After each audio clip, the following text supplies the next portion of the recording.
uma dúvida muito interessante mesmo sobre a explicação, até dos teólogos mesmo, do que seria Deus,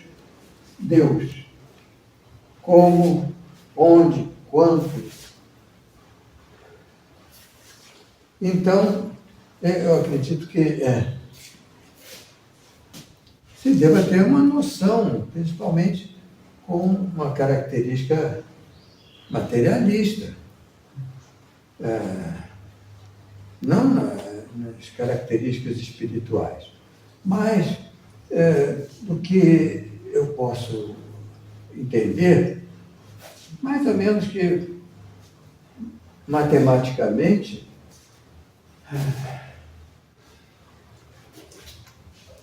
bastam duas palavras, duas só, para definir Deus. O Eterno e o Criador.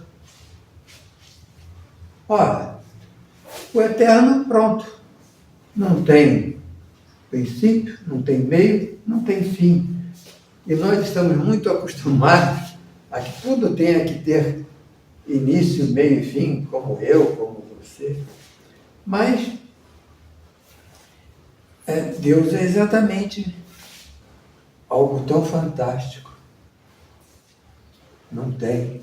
Sempre existiu, existe, sempre existirá. Simples assim. E o Criador. Tudo, o universo, tudo. Deus é maior que o universo. Então, Ele criou o universo. Quando? Não tem tempo. Essa ideia de tempo são as nossas muitas limitações. Eu quero o daqui a pouco, eu quero que não demore. O universo é um universo de espaço, um universo de tempo. Enfim. Quando eu era garoto, muito interessante, era muito mais complexo explicar Deus. Um velhinho, barba branca, uma bata branca, um cajado pendurado nas nuvens. E aquilo parece que fazia sentido, porque todo mundo via Deus assim. Parece que era mais complicado, mas era como a gente tinha que aceitar. E naquela época tinha a religião, a gente tinha até um certo critério de especular, perguntar. Mas, no meu entender, hoje, depois de ter que pensar no assunto, durante muitos anos, eu chego a essa conclusão. O Eterno Criador, pronto, criou tudo, criou a matéria, criou a energia, criou a vida. A vida é muito complicada, muito complexa, e o Criador deve ter tido um trabalho tremendo para inventar a vida. Mas aí está a vida. E eu procuro me referir à vida tridimensional. Essa vida que nós temos contato a cada momento. Eu não vou discutir a questão da vida em quarta dimensão, quinta dimensão, porque eu realmente não tenho esse conhecimento. Agora, a gente vê que há partículas que não entendo bem por quê, não vinham sendo estudadas quando nós fizemos o nosso secundário, o nosso primário e até faculdade. Porque, por exemplo, o quark não apareceu no meu tempo de estudo. O bóson de Higgs, dizem que o bóson de Higgs tem um tempo de existência de fração de segundo ou coisa parecida. É coisa muito moderna. Os neutrinos.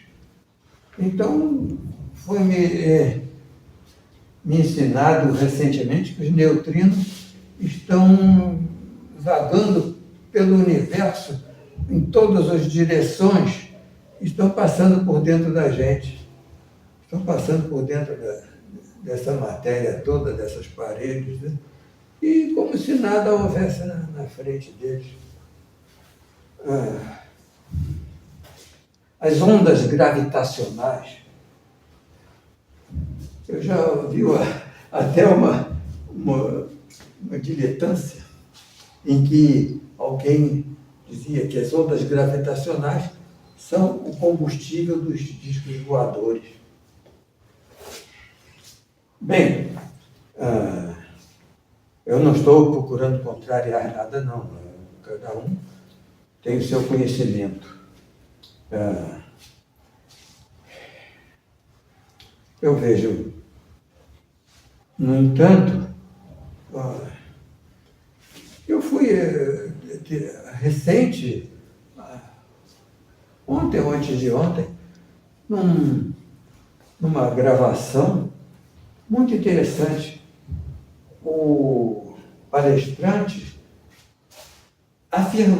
ele afirmava e demonstrava em fotografias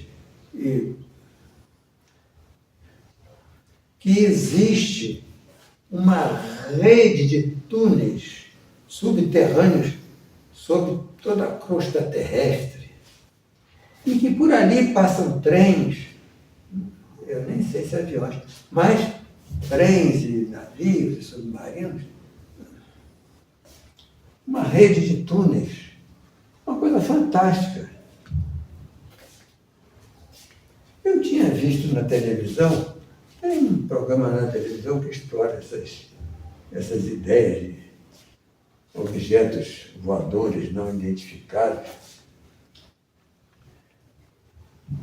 E ali eles falavam sobre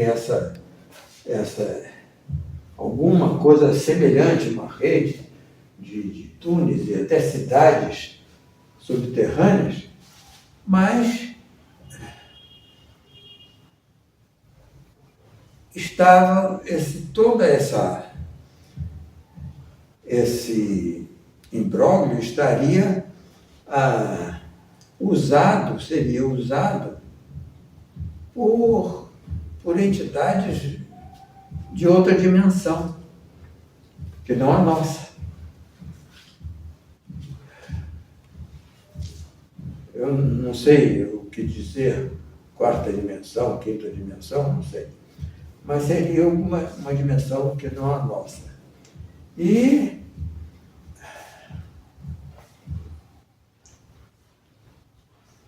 isso nos dá também, recentemente, numa revista de caráter científico, de fonte americana, e eles lá têm uma ciência avançada. Então, falavam no muon. Muon. O que é o muon? O muon é um elétron 200 vezes mais pesado do que o elétron que nós conhecemos. Ali naquela reportagem, afinal não dizia para que serve esse tal elétron pesado. Eu fico imaginando que seria um desequilíbrio, pois se o elétron tem que ter um determinado fator no átomo, então ele tem que ter um peso, ou seja, alguma coisa que o posicione de acordo com o núcleo.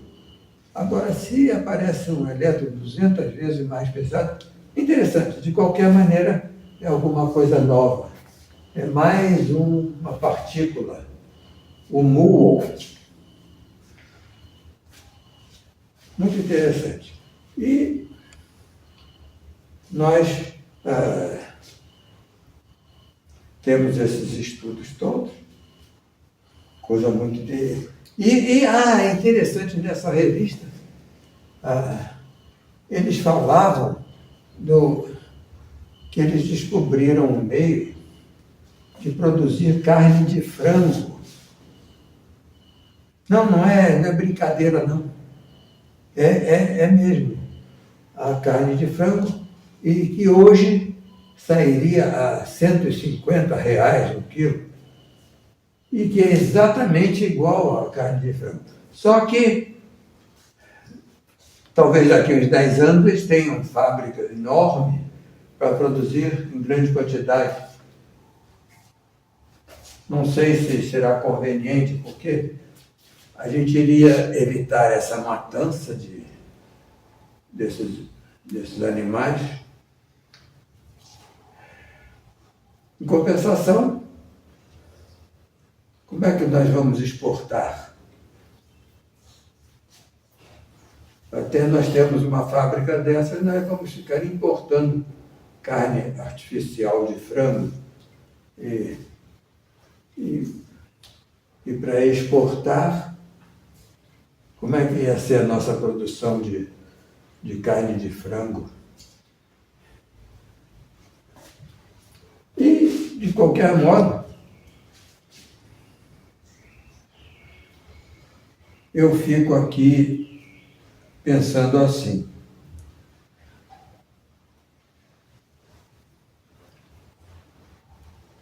Talvez mexendo num vespeiro.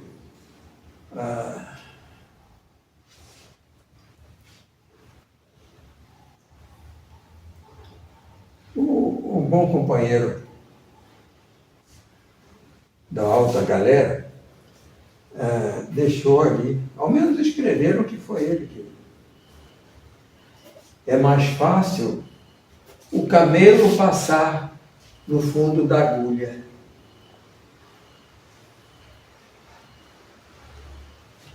Que um rico ir para o reino do Senhor.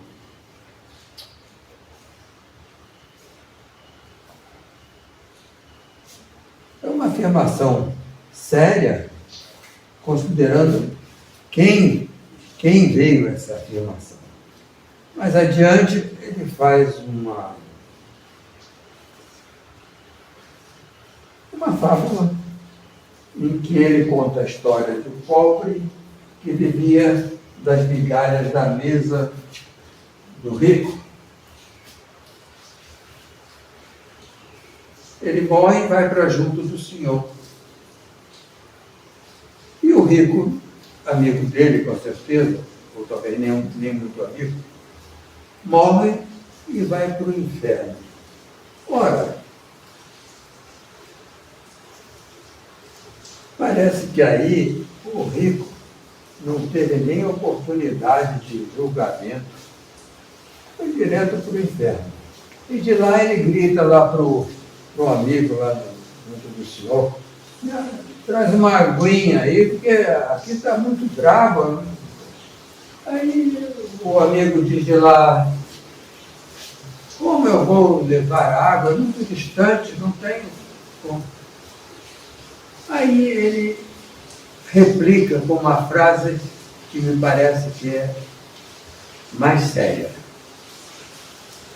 Então vai avisar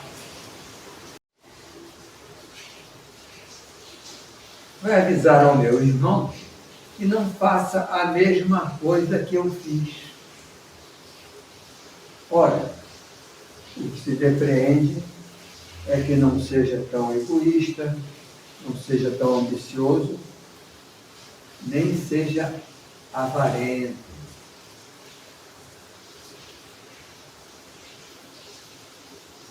Lá de cima,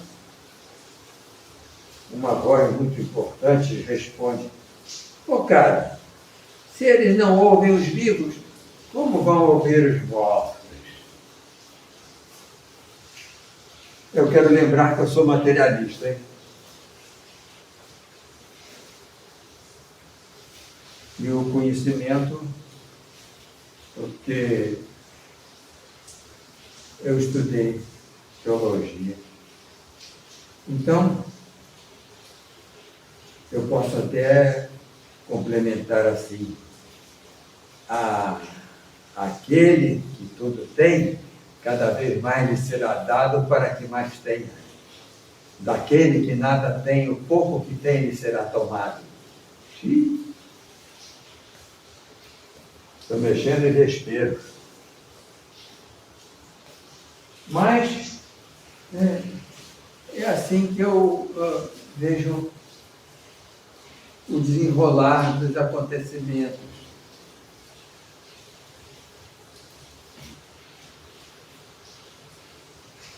Hoje, nós vemos esse descontrole da atmosfera, em que ventos de alta velocidade, estragos tremendos. É só você ligar aí a tela da televisão, tem a árvore amassando o carro à vontade. E gente também.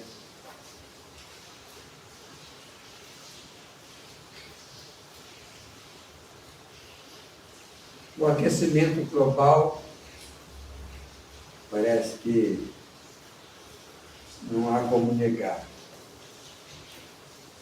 As condições são postas e impostas.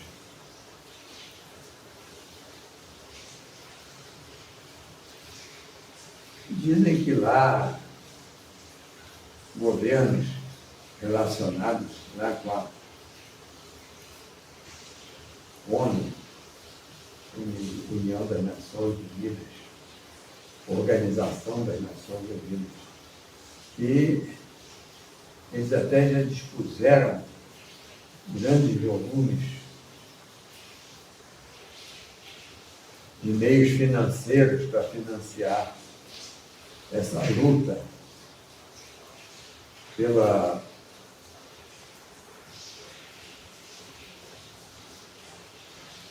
normalização possível ou não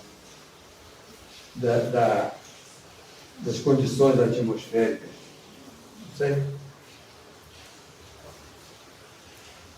Talvez seja possível.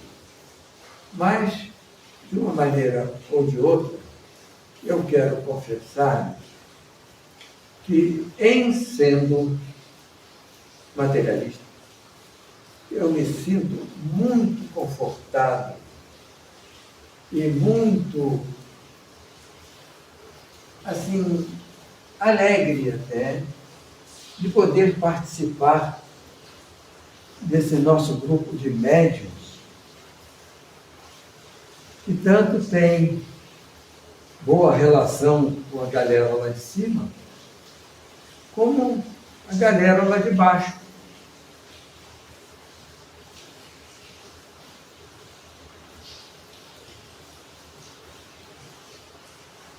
E falam até que o moço lá de baixo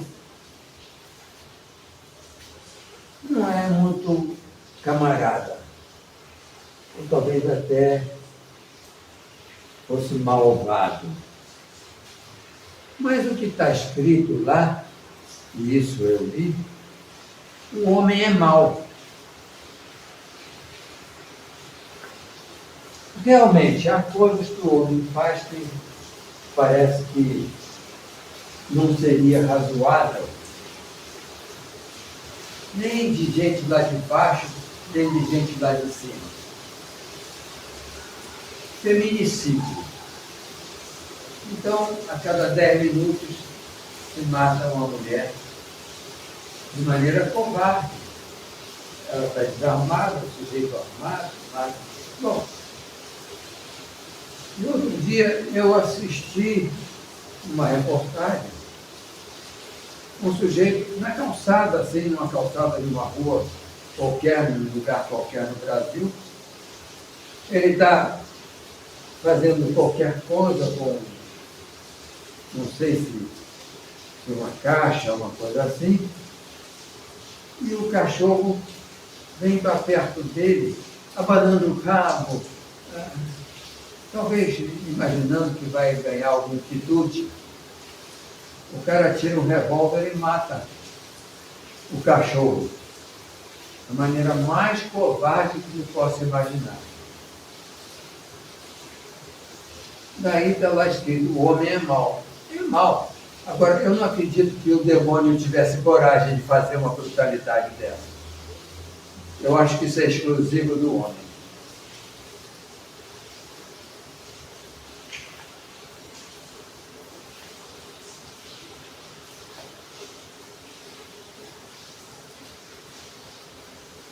Quanto à questão de contatos imediatos do terceiro grau com personagens de outra dimensão, comumente chamados de espíritos,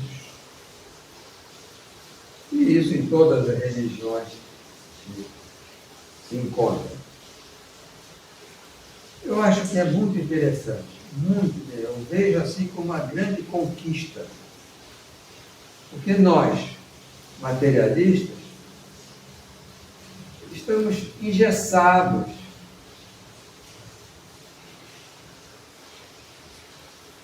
Uma vez eu encontrei eu acho que ele até era coronel, lá na praia, e me apresentaram e fomos passeando pela praia, e ele se identificou como professor de física no colégio militar. Isso há muitos anos, talvez uns 50 anos atrás, há 40, por aí. E ele era espírita. E ele defendendo as ideias religiosas dele. E eu, com o que ainda vinha lá dos estudos lá do secundário, que na época era ginásio científico, e muitas teorias de física e química, mas eu procurava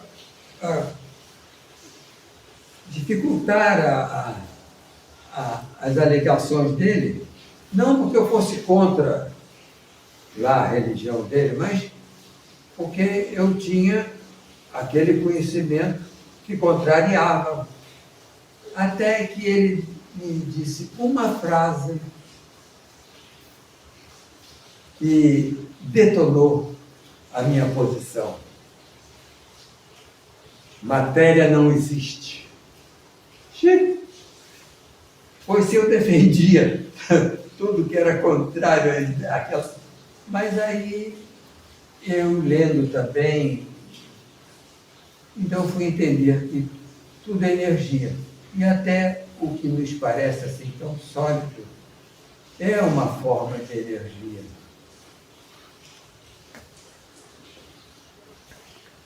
Eu acredito que eu continuo aprendendo. Aprendi lá, aprendi antes e aprendo cá.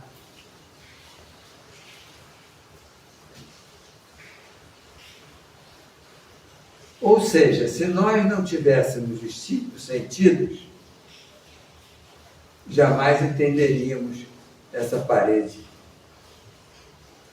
E se nós não tivéssemos essa massa,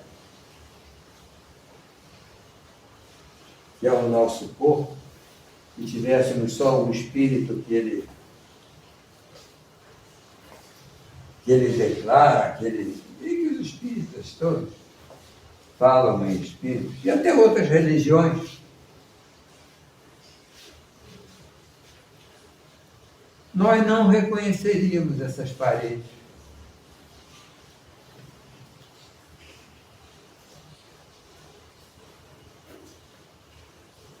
Nos seria permitido passar através de paredes. Nós fôssemos energia e essas paredes são apenas o que nós vemos como massa. Seria uma forma de energia. Bem, nós estamos hoje falando assim de assuntos que nós temos discutido, conversado e tenho certeza que eu sou minoria.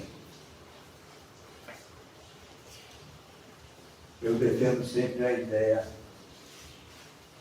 materialista. E chego a imaginar que eu não passo de um materialista cristão.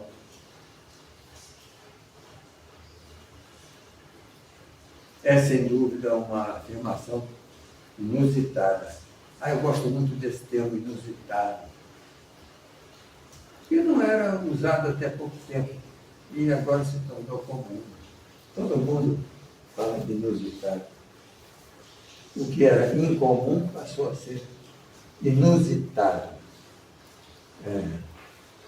E talvez para o desenvolvimento da nossa língua seja interessante.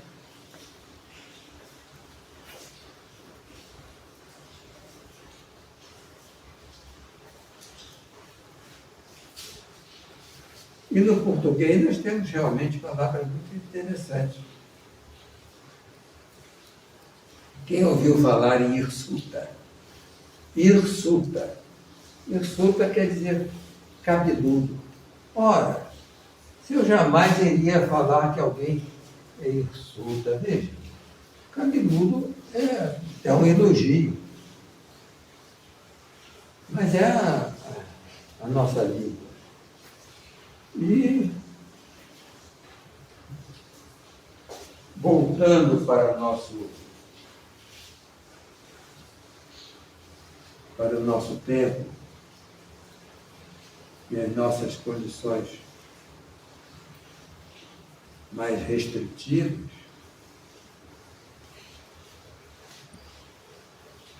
eu acredito ainda que há outras frases assim mais abrangentes.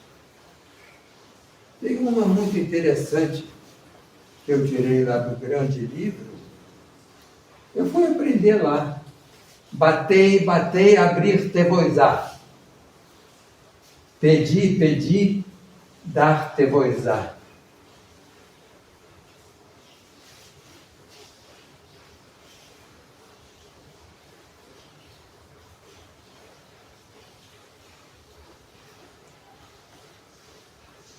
Eu nem sei se pessoas religiosas conhecem esses pequenos detalhes.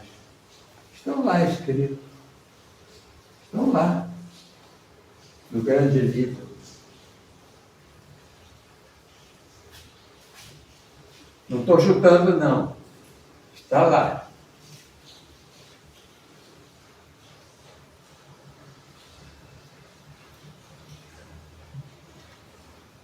A nossa doutora aqui é conhecedora em profundidade do grande livro. Teria mais alguma frase que esteja lá, do nosso grande mestre, e que nós possamos trazer, para os nossos amigos e amigas?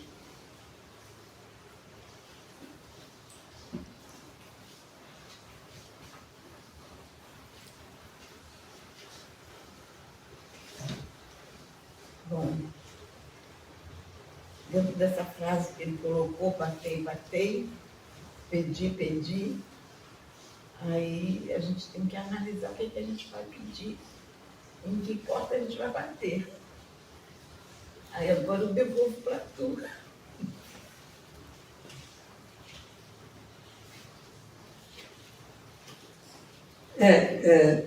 Talvez eu tenha alguma dificuldade de me expressar, mas eu estou procurando o ponto de vista da vida do cotidiano, porque é aquele que vem à janela do nosso carro e para pedir alguma coisa, uma ajuda. Então, eu acredito que é esse momento que eu já deveria ter previsto, que agora tem pedinte para todo lado, tem gente dormindo na calçada, tem gente sem alimentação, e aí eu tenho que ter aquelas notinhas de R$ 2, perdoem o R$ 1.000, porque eu sou do tempo do R$ 1.000. E se nós não ajudarmos, quem ajudará? Como? Com o quê? Felizmente, eventualmente, parece que não. Se não nesse sábado, será no outro, eu não tenho uma informação última, de que nós vamos aqui preparar dezenas de quentinhas para distribuir pelos nossos irmãos famintos. E, dentro desse meu ponto de vista, eu diria, vamos nos unir, vamos todos nos unir e vamos ajudar. São muitos milhões de famintos, são muitos milhões sem recursos. Obrigado, gente. Nós nos vamos encontrar ainda.